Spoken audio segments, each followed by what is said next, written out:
Jeshi la polisi linaendelea kuhakikishia kuwa kuna usalama wa kutosha tunapoelekea kesho tarehe 29 mwezi wa 10 2025, siku ya kupiga kura, kwani hakuna tishio lolote la kiusalama kama tulivyohakikishia Oktoba 26, 2025.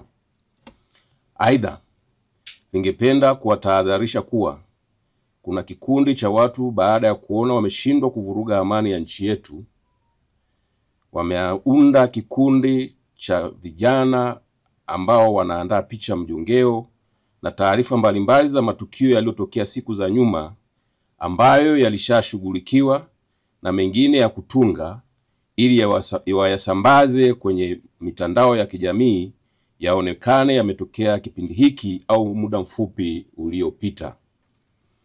Mkiona taarifa kama hizo kwenye mitandao ya kijamii na baadhi ya vyombo vingine vya habari vilivyoandaliwa na watu hao wenye nia ovu na amani ya taifa letu, mtambue kuwa ni za uongo, uzushi na za kutaka kutuchonganisha na kutugombanisha. Wapo pia walioandaliwa, kama ambavyo baadhi wameshajitokeza kuzungumza na kutoa taarifa zenye tungo tata zenye kutaka kuleta taharuki.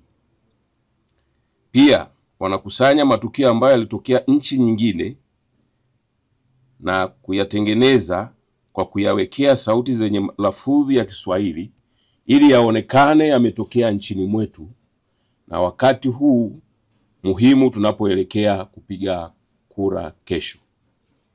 Pia wamepanga kuchukua picha za baadhi ya viongozi na kuziwekea maneno na sauti zenye matamko ya upotoshaji ili ionekane wao ndio wanazungumza au wanayatamka wakati si kweli.